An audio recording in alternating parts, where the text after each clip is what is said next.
Hey everyone, I'm Francesca Maximé, and welcome to this edition of the ReRooted podcast here on Ram Dass's Be Here Now network. Right now it is June 18th, one day before June 19th, 2020. We are in the middle of the coronavirus pandemic, and I'm coming to you from Lenape and Canarsie land here in Brooklyn, New York. And I have someone as a guest today that I'm truly honored to be speaking with today, because what we're going to be talking about is something that is not often discussed when we talk about things like Black Lives Matter and race, but that it is whiteness itself. What is whiteness? What is white body supremacy? Where did this come from in terms of the history of this country? How does it live in people's psyches, movements, behaviors, actions? And what kind of research supports different ways of being and different possibilities that we can see? So my guest today is Dr. Janet E. Helms. She is the Augustus Long Professor in the Department of Counseling, Developmental, and Educational Psychology and Director of the Institute for the Study and Promotion of Race and Culture at Boston College. She is the past president of the Society of Counseling Psychology. And Dr. Helms is also a fellow in Division 17, Division 45 and Division 35 of the APA. She's also a member of the Association of Black Psychologists, the American Psychological Society, and the American Educational Research Association. She's written extensively about race for lay people as well as for clinicians. This is one of the books that is more geared toward the clinical population, Black and White Racial Identity Theory, Research, and Practice, and a book that is now published under a new publisher, although I have an old copy that was actually published when I was in college, is A Race is a Nice Thing to Have, a Guide to Being a White Person or Understanding the White Persons in Your Life. And I think this pocket guide, if you will, is essential reading for all white-bodied people today, now more than ever, perhaps. Dr. Helms, welcome to ReRooted. Thank you so much for joining me. Thank you, Francesca. Thanks for inviting me. It's really an honor and a pleasure. And I just want to sort of name that you are truly an expert in field on this subject that we're talking about, which is whiteness, and have been spending decades researching and practicing ways in which to help educate folks about what exactly we are talking about here when it comes to whiteness. So perhaps that might be a good place to start if we're talking about increasing better race relations, being brothers and sisters to one another, having our liberation and our freedom be intertwined and interbound. Why is interrogating whiteness perhaps a good place to start? Well, I think it's a good place to start because we don't recognize the extent to which whiteness perpetuates racism in the society. And so I like to start from the beginning, which is the Constitution in the United States. The Constitution actually protects white heterosexual male privilege, which I call wimpdom. Now, what that means then is systemic racism has to do with protecting that privilege. So all of the rules, policies, social practices are essentially designed to protect white male heterosexual privilege. White women benefit from that, but they don't own it. And so what we have in history is a sequence of different groups threatening that privilege in one way or another, and white men either deciding to give a little marginal room there if it benefits them, or fighting against the threats to privilege. So when we talk about systemic racism in our society, we actually talk about it like we don't know where it comes from. It just came out of the air or something. And the reason we don't talk about it is because it's always a threat to whiteness. It's always a threat to the people who have privilege from birth and the people who don't have privilege. Whenever we change a rule about systemic racism in the society, we threaten someone who's white. And so I think it's really important for us to begin to think about what is the threat, because if we can understand why white people feel threatened, then we can maybe help them understand how they can change themselves in ways so that they're not always afraid of losing something. Yeah, I so appreciate that. Not always afraid of losing something. What is that something? It may be different depending on where the white person is in their context, but the general something is the unacknowledged privilege. If you are a white person and you have to recognize that you are treated differently than all other people, then that begins to say to you that maybe you have some responsibility for changing. Uh, that might not be so comfortable. Do you give up your whatever your context is, but do you give up, for instance, being able to go into a police station and know that you'll probably come out alive? Uh, if you begin to question that, then you put yourself at risk. Putting yourself at risk then means that you're giving up that safety privilege.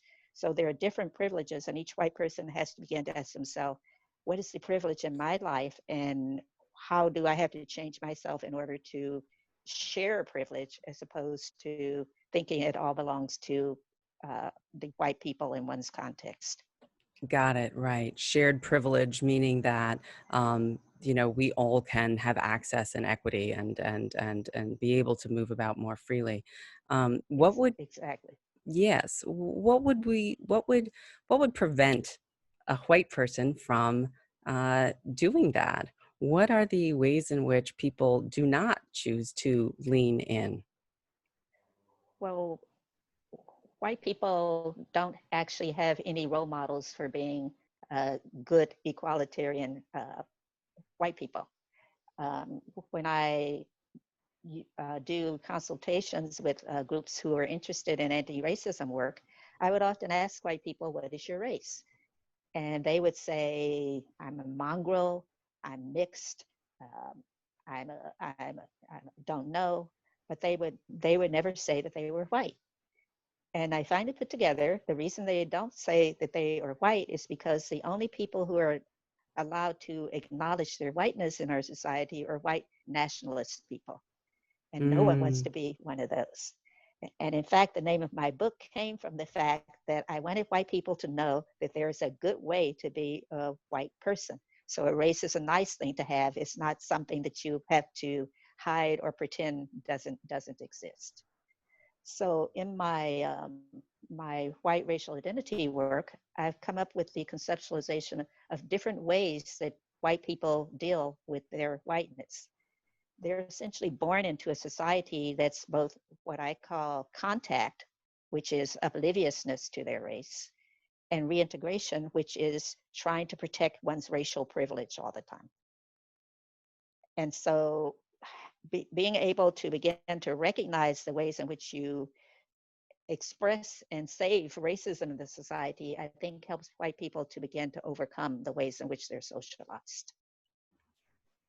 Does yeah. that make sense, or do you want me to talk some more about that? Well, I'd love for you to talk more about it actually, because I think that contact stage is of course the portal to the beginning of change. It is. The contact stage is essentially where people or white people are born. They don't see race. Uh, they feel like they don't see it. They don't think it has any implications. They know which box to check, but they don't understand that when they check that box, they are actually making a political statement about who they are and essentially what it is that they believe.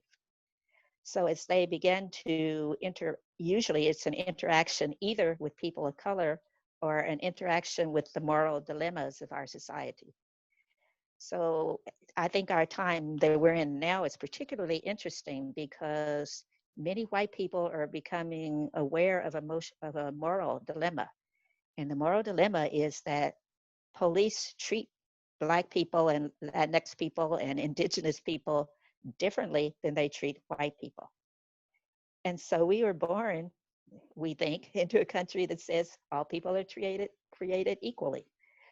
But what if you are a white person and now you recognize this dilemma that some people are and some people are not treated in the same ways? I think that begins to shake the obliviousness, the lack of awareness, the not knowing. It's all right. the not the not knowing that racism impacts you and that you are a member of the group that's benefiting from racism. So when that happens, people are really confused. And in some ways, I think we're seeing now some confusion, which I call disintegration. I think confusion is really good Mm. because where there is confusion, there is the opportunity for growth. If you don't, if you don't scare yourself, then that growth can move in a forward direction. If you do scare yourself, then that growth might be move backwards, and you hide. You pretend that you don't see what you really see. And is that what maybe would be freezing or shame or shut down or something? I think when people are confused, that's what they're feeling. They're feeling shame. They're feeling blame. Uh, they're feeling like they don't understand why they're being blamed for something that they don't think they did. Because racism is so nebulous, they have a difficult time handling it. They can only conceptualize it from the perspective of the other. They can't conceptualize it from the perspective of the white person and how the white person is benefiting. And so what I want people to begin to think about, what I want especially white people to begin to think about is, what in this situation are you really responsible for? What in this situation can you really do something to change? Yeah. Yeah. I love that.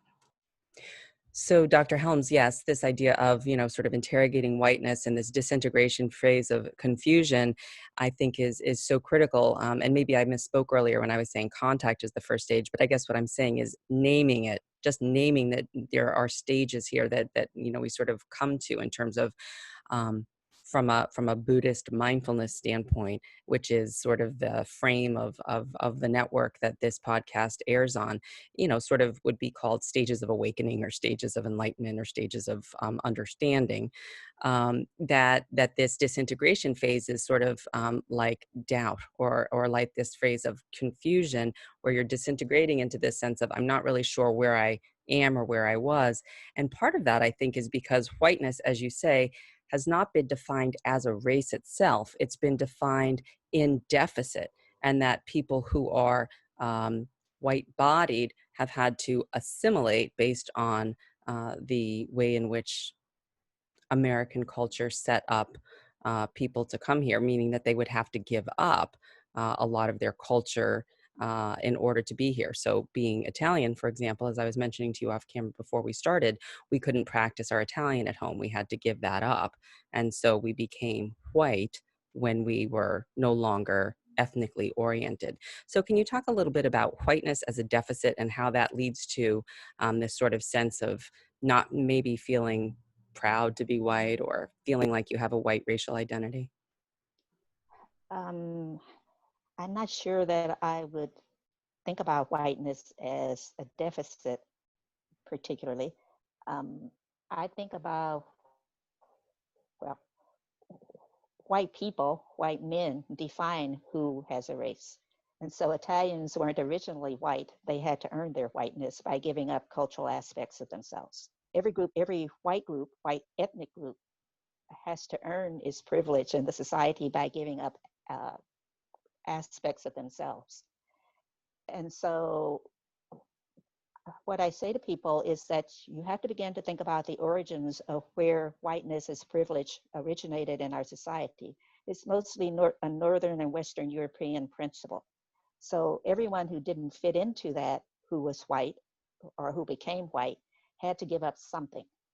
And one way of beginning to question whiteness is by beginning to ask, what did your people, what did your ancestors have to give up in order to earn white privilege? Because that's what essentially is about. You can't think about, some people think about whiteness as the absence of color, where clearly whiteness is not the absence of color when we're talking about how people are classified. Uh, Whiteness is strictly about who has access to privilege and who does not. Even if you look at yourself and you say, well, I don't have any money, if you're white, you still have privilege, because relative to the person who's a person of color who does not have privilege, you have privilege. So it's about situating yourself in context and thinking about what that means in terms of your access to privilege, how you earn it, how you maintain it, and the threats to it. For example, if you, Francesca, decide one day that you're going to be a revolutionary for Italians, and you're not going to accept whatever it is that you had to give up in order to earn privilege, you're going to retrieve your Italian ethnicity. You have to recognize that that might mean that you'll lose privilege because you paid a price in order to get it. So every white person has to ask what it is that they will give up in order to be, if you will, moral human beings. Mm, moral human beings, that you're being asked to give up your ethnicity or culture, part of your deep constitution, in order to become quote unquote moral human beings as determined by, as you say, white men. Can you say more about that? I do that in the reverse. You were asked to give up your right to be moral human beings in order to have access to white privilege. Sorry, misunderstood. Right, exactly. So the whole idea is that our morality gets taken from us, our whole sense of being, by having to assimilate to this system that only has one particular way that it deems to be correct. Exactly. Mm-hmm. Got it. Sorry about that, but I understand and I apologize.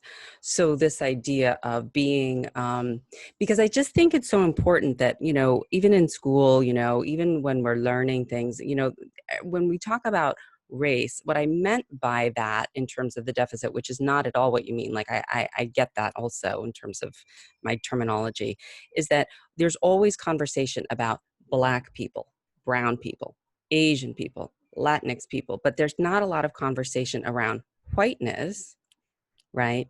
Right. Because why? It's already assumed to be what is called this dominant culture. And I cringe when I use that word, but the one that we're supposed to be assimilating to by these, inequitable, power structures that be.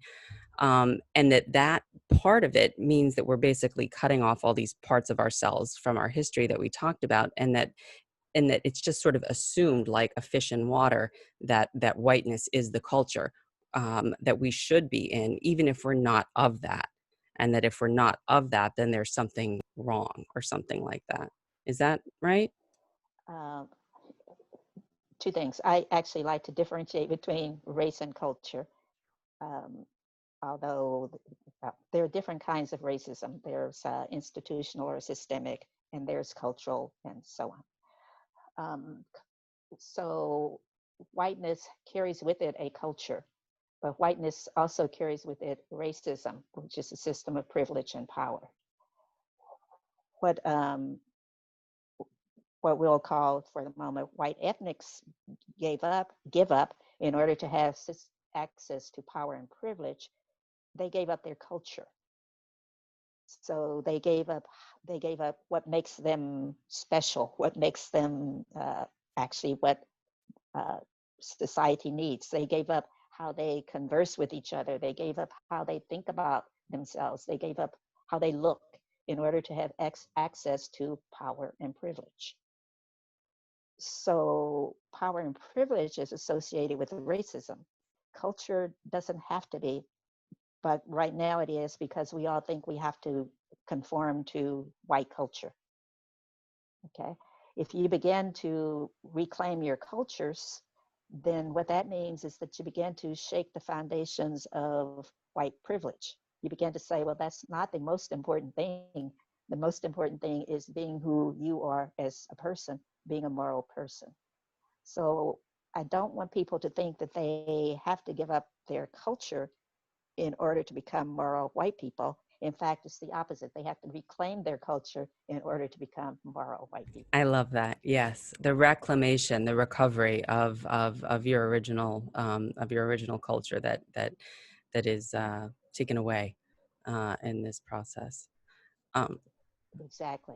yeah, and it's funny. There is a class that I had taken called "Before We Were White," that's Uh-huh. offered by an organization called whiteawake.org, and very much takes us through that process and that journey. And there's a lot of self interrogation work, but there's also a lot of education work around, these territories as being Turtle Island and the indigenous people who inhabited this, and, why the folks who left Europe even left. And it was about capitalism and about the elites and about, like what you talked about, power. Power also is manifest not only through kidnapping and enslavement and genocide, but also power is manifested through equity building and wealth because of that land grab and extraction and labor and human capital, quite frankly. So can we talk a little bit more about how that plays into it? So the reclaiming our roots is one piece as white people, but there's also this understanding of like what really happened in terms of the history of this country. Well, the history of the country, and in many senses, I would say the history of one's own group, because each of the immigrants, as well as the indigenous peoples, have history. And when you combine, if you know about each of those histories, then you know about the history of the United States. And so we have to begin to, the first place is to explore our own history, to find out who we are or who we were. When I've done work with many white groups, many don't know that their ancestors gave up things so that they could have access to power in the society. So I think it's really important to go back and claim what was given up. And as you claim your own sense of who you are, then you begin to understand why other people want to claim themselves as well. And so I think that's where we begin. We begin to deconstruct. We begin to think about ourselves first as people who I think are actually born with a moral center that gets distorted. And then we begin to explore how that happened. What in our society did we give up? What in our society are we protecting by giving up those things? And what are we willing to risk in order to reclaim ourselves?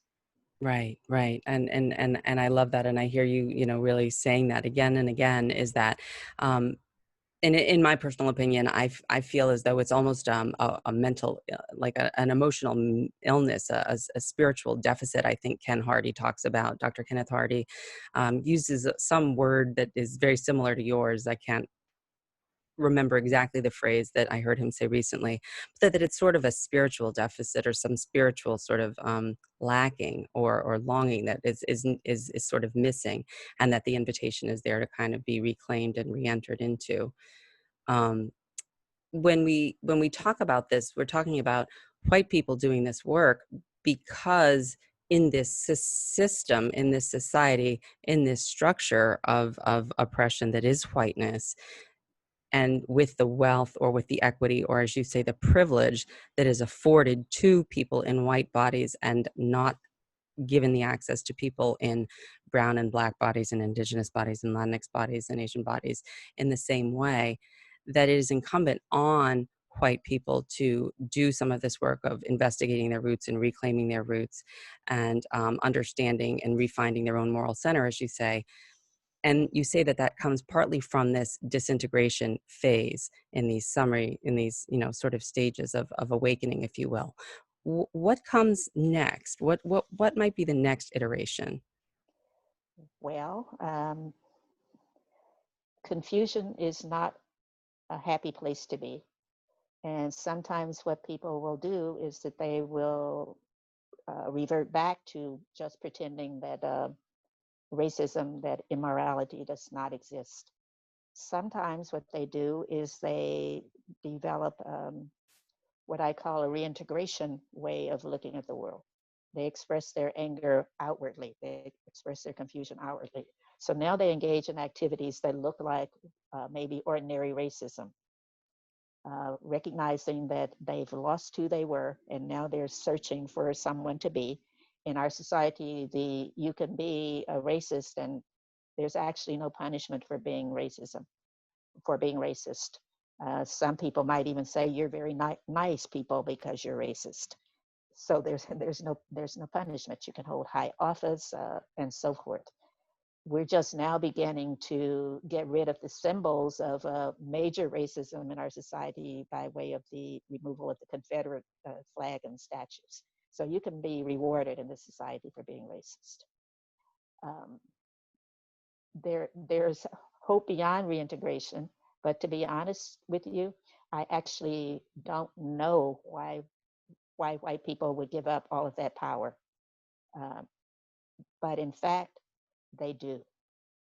Not all of them, but many of them do. They begin to question their own behavior. Um, an example I often use is a person who was a grand dragon in the KKK, who essentially was asked to kill his child because his child had a disability, and purity is a necessity if you're going to be a good white KKK person. He didn't want to do that. He left his child and he began to question all of the things that he had done before in his past.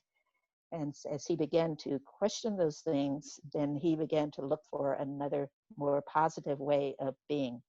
And as he did that, he began to develop some of the other styles that I talk about as recovering from internalized racism. So one of those I call pseudo-independence. That's kind of an intellectual awareness of racism and a belief and understanding that one has to do something about racism. Most of our affirmative action programs come out of this pseudo-independent perspective. It's right. It's actually people of color usually like that perspective a lot more than the others, because it suggests that at least someone is beginning to try to do something about the racism that exists in the society. It's intellectual, but it's a positive effort. The reason why one would want to evolve, if you will, to begin to develop other perspectives is because it still has the implicit message that whiteness is best. And so what the affirmative action programs try to do is to help people become more white, as opposed to recognizing that people have assets that society is using, they just don't take advantage of those. One of my favorite, for example, is a language that I do not understand is rap. I mean, they go 50 miles an hour and I don't understand. But today's college students, regardless of their race, are very good at that language. But that language does not show up in the SATs or the ACTs. Why not? That's a part of the culture. And so essentially we use cultures without acknowledging that that's what we're doing, and without rewarding people for our use of their culture. So the pseudo-independent person understands the racism is bad, but they don't understand yet why they should be advocating for inclusion of people as opposed to assimilation of people. Slight right. difference. Inclusion meaning making space for the fullness and the uniqueness of that individual, as opposed to assimilation, which means you have to become more like white. Exactly. Mm-hmm. Sometimes as people develop the capacity to see things through pseudo-independent lenses, then they begin to interact more with people of color. Often as they interact with people of color, they recognize that there are such things as affiliation groups. So maybe the Black Engineers Association or the Latinx Nursing Association, things that essentially are developed by people of color in minority status positions to say, hey, we're here and we want to be acknowledged as well. As people begin to become aware of this, when I'm doing conversations with them, they will often ask, well, where are the white associations? I know. You've heard that, huh? Yes, I've definitely heard that. So of course I will say, you all are white associations. That's That's right. why we have these affiliation groups. But as they begin to become aware that these affiliation groups exist, they begin to ask questions about whiteness. And so I say to them, I don't understand. Of course I do. I don't understand why it is that you don't recognize that you are members of white groups all the time. And as they can hear that, they begin to develop the lens for exploring how whiteness works, how it works in the particular context in which they exist, and also how they are responsible for changing it in those contexts. Very often when something happens, we depend on the people of color to advocate for change. Yeah. When one is able to use the lenses that I call immersion lenses, the person is able to ask themselves, how are they responsible for ensuring that change happens? How are they responsible for educating other people, other white people, about what's happening with respect to racism in those situations? Hopefully, I would like people to use those lenses a whole lot, particularly when there are areas of stress in their environment, because the tendency is to revert back to old strategies rather than staying within oneself and asking the question, how does this affect me and how can I change it? The New strategies. Yeah. Immersion, yeah, exertion. Yeah. ultimately what I hope happens is that people develop the capacity to use the lenses that I call autonomy. And that's the lens that allows you to recognize that you can be a moral white person. You don't have to participate in white racism. Recognizing that you can accept people who are not just like you, because if we were meant to just look in the mirror, then that's what we would do. There would just be one kind of person, but there are many kinds of people. And so when you can develop the capacity not only to recognize and accept them, but to ensure that they are present in your environment, then you can use what I call the autonomous lens. So I'm going to tell you a secret now. Okay. Whenever I do conversations with white people, they say, well, I'm using the autonomous lens all the time. Oh boy. All right, so here's my secret. If Okay. you think you're using the autonomous lens all the time, you're probably not. Yes. Well, that's so cute because that reminds me of from again the mindfulness standpoint. They say if you see the Buddha on the side of the road, shoot him or kill him. Meaning, do you get what I'm saying? I do indeed. Yeah. So it's so right to your point. Yeah, not so much. Right. But that the autonomous lens is something that can be developed and cultivated over time if one keeps leaning in and keeps on doing the things that you just talked about in these other stages, and that it is in fact progressive. And that's what we call about, in these Buddhist mindfulness, teachings, we talk about the middle way or the path, or, not too tight, not too loose, meaning that it develops, it unfolds over time. And that this recovery or recentering back into our our deepest self, our original nature, our moral center, as you were saying, that actually feels better, really, doesn't it? I mean, isn't it really so much nicer to feel like we are not performing autonomy, but that we're autonomous in this way, coming from a moral center? Exactly. That we are progressing towards autonomy. Um, and we are progressing towards autonomy, recognize that racism wants to live. And so it's always changing. And so the reason one can't say, I am autonomous, is because you always have to be questioning yourself about how you are reacting to racism as it exists today. Yes, I love what you're saying is racism wants to live, and it's an always questioning, meaning that I think in this culture in general, and this is probably just part of whiteness culture in general, I've heard other people say, part of the toxicity of this culture is the busyness and the always doing, and that not that there isn't a place for effort and discipline and whatnot, but that this constant hum of busyness, but that this idea that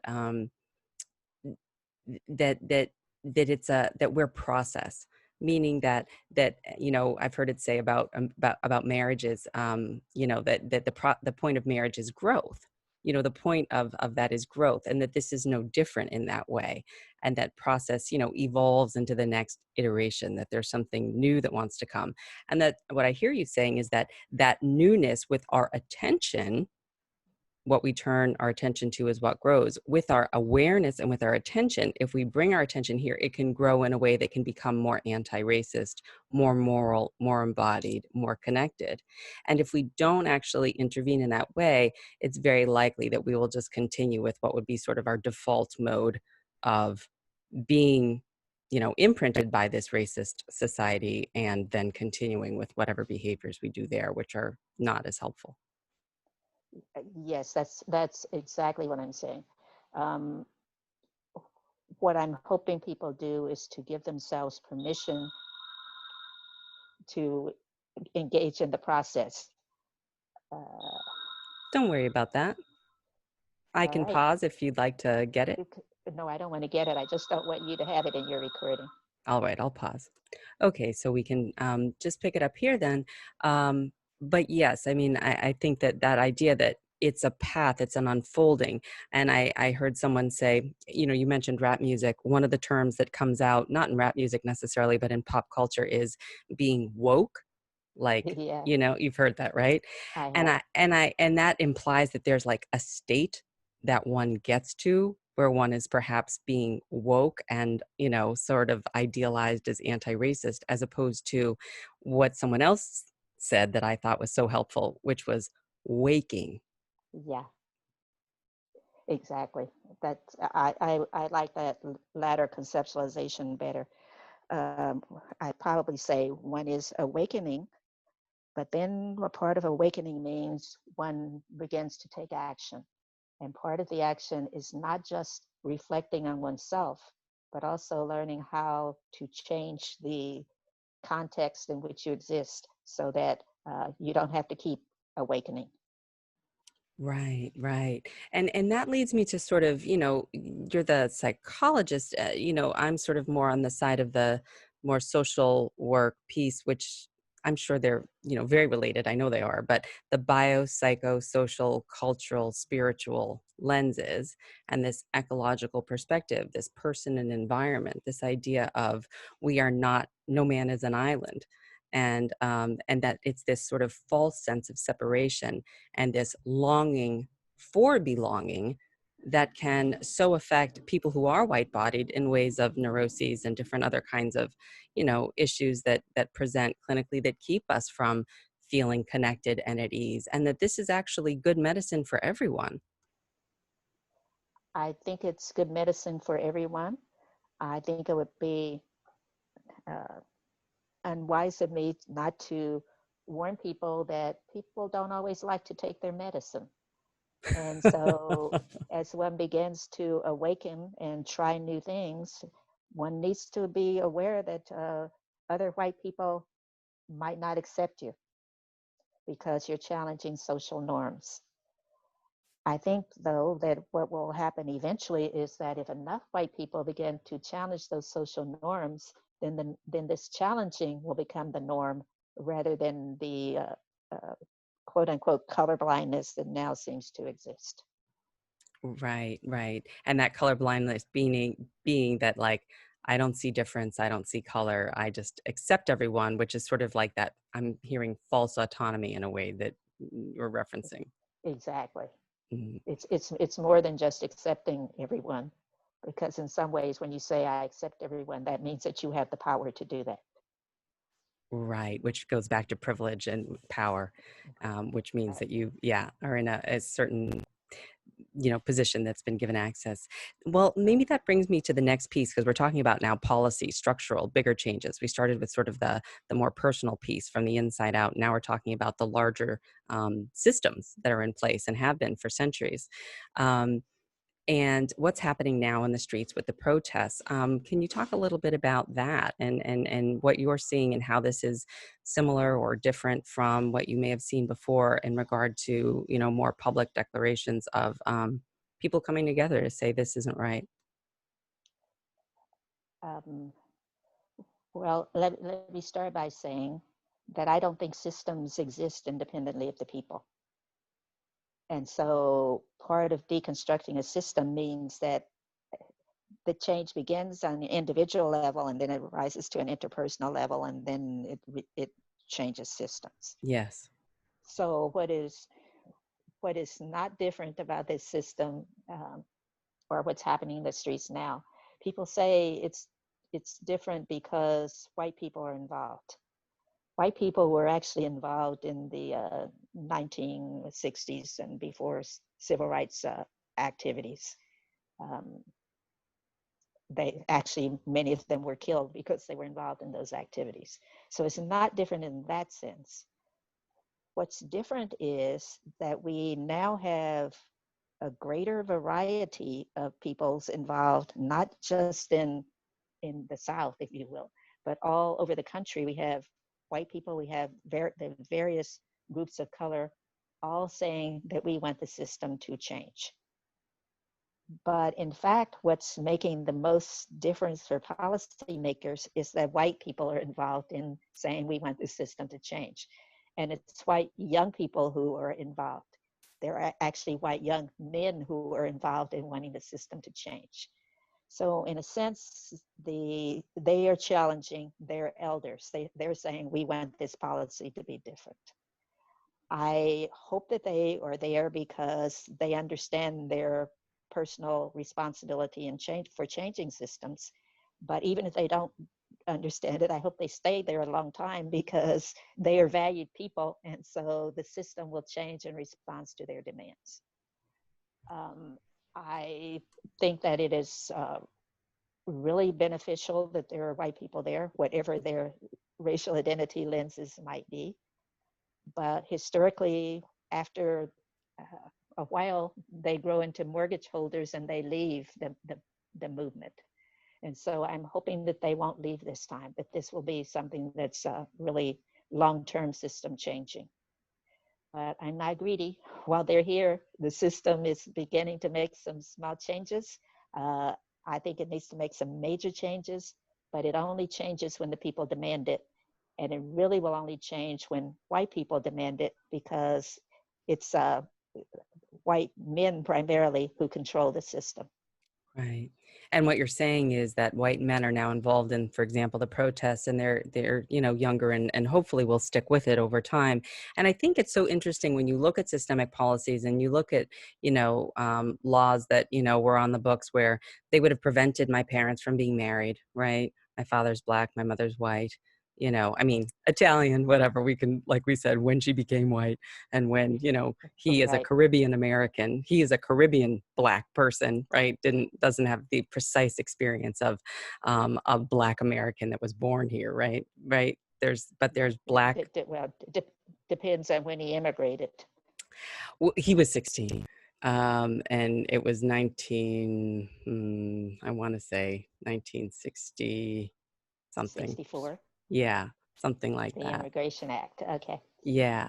And so I guess my point about that, or what you were saying about white men being in power and being part of the change, is that there were laws against intermarriage, right? Yes, there were. And that, as you say, it goes from personal to interpersonal to then structural and systemic. That part of the interpersonal piece is often love, is often relationships, and Right. that part of what is now happening is, as there are just more people of color, Black people, indigenous, Latinx, everything, there is more what we would now call interracial marriage, and that there may be more of a felt sense of care, honestly, for other communities, because there's more of an opportunity to actually love who you love. Um, I hope so. But I would also say that one of the advantages that there now being more people of color is that now there are more of them also in the system. So even if they can't change it by themselves, they are there. And so they give a contrast to the stereotypes of people of color. So you can't say, for instance, that all Black people, I'll use my group as an example, or violent criminals when you have Black people that you see in Congress who are responsible adult human beings. So Right. as we increase the number of people of color uh, who are living contrary to the stereotypes of themselves, then we begin to generate that moral dilemma for white people. Why, in some ways, they can begin to ask some questions. Why do we have this belief system about them when, if you look at them, you find that they're just like any other people in the society? Well, then what So it's a happened with matter of having contact with people who are different from you. what happened then with Barack and Michelle Obama in the White House? President Obama, was that not Say again? that? What with our 44th president, with President Barack Obama and Michelle Obama in the White House, was that not that? What happened with them in the White House is that the reintegration in our society, the ordinary racism increased incredibly. All of the white nationalist organizations expanded. Weapons, more weapons than ever were sold. Uh, the Congress vowed never to have to uh, pass any laws that Obama wanted. The Senate stole his Supreme Court seat. So in effect, what happened when Obama became president was the white heterosexual male system worked to try to take away any power that he had. And it's still working to try to take away any power that he had. Fortunately, I think uh,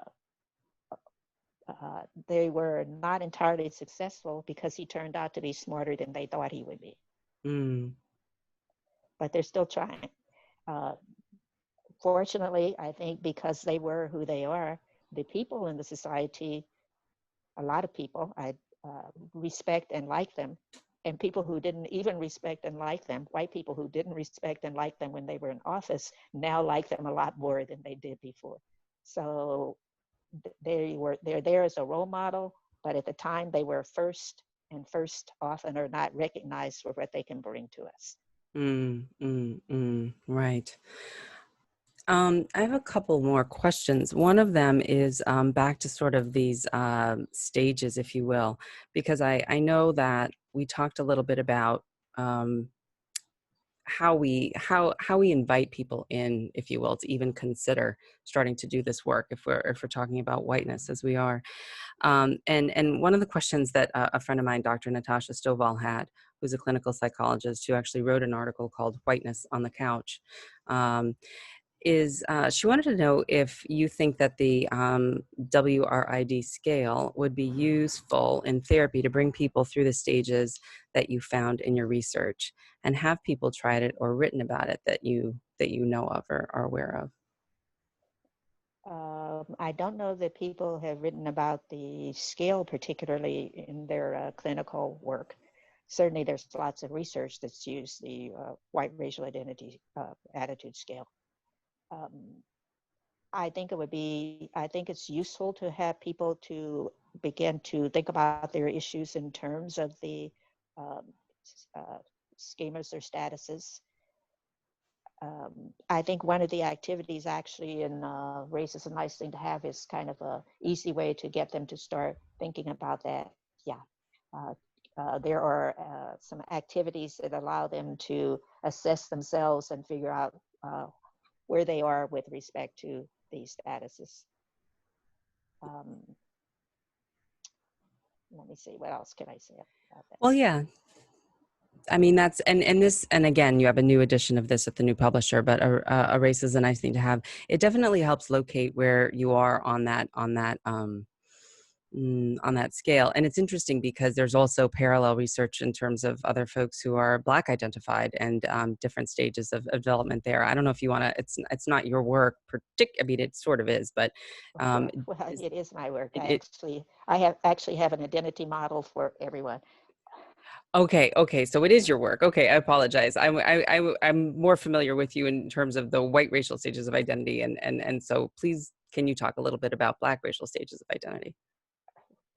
don't apologize. Actually, I'm happy that you've identified me as being a person who does work on white racial identity. For a long time, that was not a socially accepted thing to do.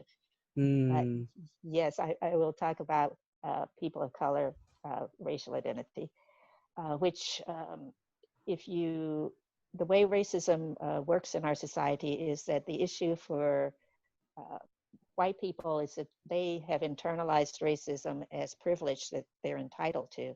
And their developmental task is to begin to relinquish that privilege. right. For people of color, they internalize racism as deficits in themselves. And so the task for them is to recover from that internalized racism, to learn that they are valuable people in spite of what most of society thinks about themselves. And so I also have lenses by which that happens for people of color. Um, Conformity being the first lens, where people of color just think, well, if I am a model minority, if I do everything, if I talk right, if I walk right, if I dress right, then I will be accepted. And so they try to conform as much as possible to white culture, which is what all of the white ethnics have done. It's just that it doesn't work if you're a person of color because you have the marker. You had the designation that society uses to label you as belonging to one race. Sure. So conformity works probably on an interpersonal level sometimes. I think, for instance, that you can get positions of power if people think that you are conforming to the white norms. But regardless of whether you think or try to conform, sooner or later you discover that people are seeing you not as one of them, but as the token, perhaps, in their setting. When that Right. happens, the person of color develops what I call a dissonance, so a confusion. They have tried to conform, so they don't really identify with their own group very much. They don't identify with the issues of their own group. But on the other hand, they now have messages that they are not members of the white group either. And so they're in confusion. Often when that happens, they begin to also search for who they are. What was their culture? What was their history? What have they given up in order to try to assimilate into the culture? And that's immersion for them too. So that's a rejection, essentially, of white dominance and a beginning to search for who they can be. Um, that has associated with it immersion. So they begin to reclaim their culture, their products. They recognize that they built the White House, for instance. And so they begin to say, well, why isn't anyone acknowledging the contributions that we actually made to building the country? So they begin to reclaim themselves. They use their anger to energize change. Uh, Ultimately, I also hope for them that they are able to develop integrative awareness, which is essentially the capacity to be who they are in a society that doesn't acknowledge who they are, but also the capacity to recognize the complexities of who they are. There are many ways to be a person of color. There are many different kinds of white people. And so as they begin to get that kind of awareness, they're able to form coalitions and build relationships across different dimensions. And as you say that, just one of the words that comes to mind that Kimberly Crenshaw has used is intersectionality, and that may be not the same exact thing as you're talking about, but just that we hold multiple identities simultaneously. Yeah, Kimberly actually talks about it more from the outside, and I talk about it more from the inside, but it's essentially the same kind of concept. Okay. And then beyond that is the next stage. Well, that's the ultimate stage. Before That's the that, of ultimate. course, is internalization, which is uh, essentially a beginning to intellectually deal with the issues of one's racial and ethnic group. I actually use racialized ethnic group, which is recognition that some of the groups that we think about as racial groups are not actually racial groups, but we treat them as if they are. For instance, the Latinx people have every kind of race you can imagine, but we treat Latinx as a racial group. So when I say racialized ethnic groups, that's essentially what I mean. Right. So as people begin to think about their history, begin to monitor how they are going to use their emotional energies, begin to have an intellectual understanding of what's happened to them and what needs to happen, then that's essentially what I mean by internalization. It's still focused more on one's own group, but now it's focused on one's own group from more of a cognitive, intellectual capacity to think about the issues, as opposed to reacting more strongly out of emotion. Mm. Which is also part of the whole path of mindfulness, in a way that we sort of become aware, and from that place, and again, some sort of neurophysiology, we recognize our fight, flight, freeze response, our reactivity, which is sort of that Yes. maybe first racist impulse, if you will. And then we begin to recognize the limbic sort of meanings and associations in our subcortical sort of, limbic brain. And then we have this executive functioning piece that can come online and make better choices and better decisions. And so we can use our left brain, if you will, that more analytical side, in service to really that heart center that's connected to the mind, heart, and body, that can help us move toward that, collective connection and embodiment and liberation. Um, is there something that you wanted to say there? No, I agree with you. That Okay. seems Okay. to be That's a perfect fit. okay. And then just a couple things before we close, and then we'll end, because I so appreciate your time. I could talk to you forever. Um, Shame, fear, and hate. These are three words that have been coming up for me a lot lately, in terms of just thinking about what's keeping people from being able to get to these, sort of stages of actualization. Can you talk a little bit about sort of what comes up for you, even as I just say them? For white people, Um, perhaps shame, perhaps fear. Who's fearing? What are we, fear, I think, is the predecessor perhaps toward the hate. I don't know. What are white people afraid of and ashamed of? I don't know. uh, fear of loss of privilege, uh, fear that one will. Fear is an interesting thing for white people. Fear that in some ways one will be blamed for what happens. Uh, Fear that if everyone is treated as if they are equal, that means in some ways you will lose something. I, for instance, often talk about with my students in one of my race seminars, white students in my race seminars, about what would happen if they decided that everyone was entitled to equal education. And so instead of sending their children to schools in the suburbs, they sent their children to schools in the city. Um, they will respond to that with fear, because that means that they are giving up the privilege of their children deserving a better education than the children who live in the city.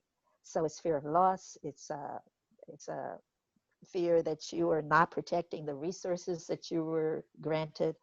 It's fear that in some way, if someone gets an advantage, that means you get a disadvantage.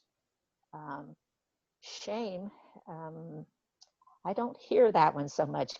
Have you heard it in a particular Well, context? I've heard it because I was in a trauma conference the other day, and I, to be honest, can't remember her name. I think it was, last name was Dr. Hall, but I can't recall.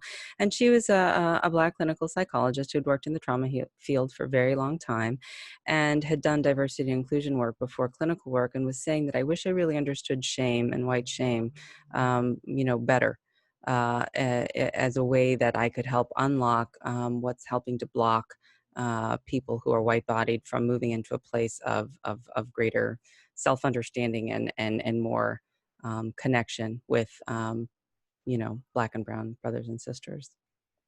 So that Yeah, I've never heard shame. I've heard fragility in the sense that D'Angelo uses it. Um, the belief that the person just can't tolerate hearing these awful things about white people. And so hearing these awful things about white people feels like white people blame And so in many cases that results in, depending on the gender, in tears because one is being mistreated. It results in anger, usually from men, because they feel like they're being blamed, and in actuality they are. Um, Blamed or uh, being held accountable or both, right? exactly. But either of those are ways to not deal with the core issue.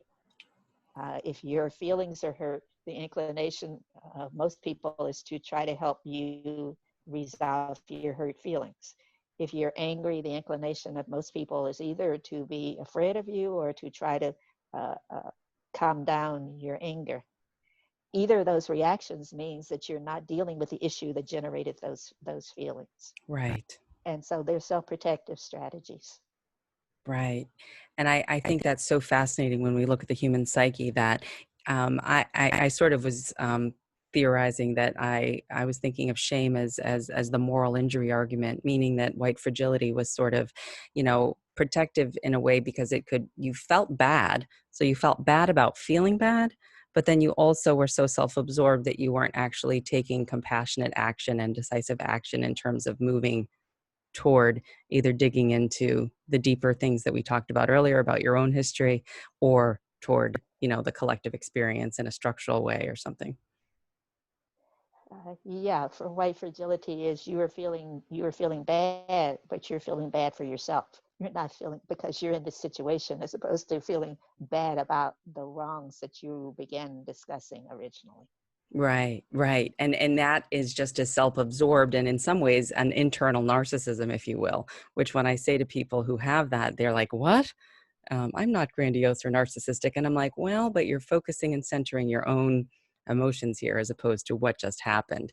Um, Exactly. yeah, yeah. And it is also white privilege. Right, meaning I get to feel bad and be centered and have people coddle my feelings because that's what happens when I'm in a privileged position, as opposed to the person of color, for example, who's at the boardroom table, who just had the microaggression against them and doesn't get attended to because now we're worried about, I don't know, Mary Jane because she's crying.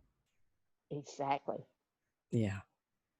And I think that that's part of what I think when we start to do this work, people are beginning to maybe try to string together the pieces when and again, not monolithic, but I'll just say, when many experiences of many Black people have been in, for example, in situations where that happens again and again and again and again and again, and they say, sort of death by a thousand paper cuts, these microaggressions, that it becomes oppressive. And then, of course, it's most obvious when we look at what's happening with, George Floyd and with Breonna Taylor and happening in the streets on a systemic level, but that at this interpersonal level, at this personal level, that it does take a toll and it's heavy. It's heavy on one's heart and it's heavy in one's ability to kind of move through. I think that that is exactly true. When you have to take responsibility for the society's injustices, and they are happening every day in your life, then sooner or later there's a buildup, and in some way or another you have to get out of it. You have to remove yourself from that situation, or you Yeah. should, if you can. Yeah. And your final words maybe on one small step or your hope or, you know, it's been said that, justice is what love looks like in public. It's also been said that, we have to change ourselves in order to be able to change the world. It's also been said that none of us are free unless we all are free. Any sort of, it's also been said that, um, you know, equality to you, feels like oppression or something, like to a person who in a position of privilege, um, meaning like to your point about what you might give up if you're in a position of privilege. I've heard these things. Do you have hope? What would you say to folks at this Well, I stage? obviously have hope. I wrote the book, which is intended to give white people hope. Um, but I would say that growth doesn't happen without pain. And so, if you are expecting to be a better person or make the world a better place, then you have to anticipate that you will feel some personal pain as a result of your goal. But if you're successful, then ultimately we'll live in the kind of society and be the kind of people that we want to be. Beautiful, Dr. Helms. I love that, and you did in fact write the book, many of them, and I am so blessed to have read "A Race is a Nice Thing to Have," which is has a new cover and a new edition, as well as some of the books more for clinicians like Black and White Racial Identity. But of course, you know, anyone can get these and really do the work. So I just really want to say it's been a privilege, and I use that word correctly here in a way. It's really been my honor and my privilege and my joy to welcome you, and I am grateful for you really taking the time to sort of stumble around with me with my continued learning process on this path, and appreciate all of your dedication to this work. Well, thank you. I appreciate having this opportunity. I always learn something by having conversations with people. And so I appreciate having the conversation with you, Francesca. Thank you, Dr. Helms. Take good care. You too.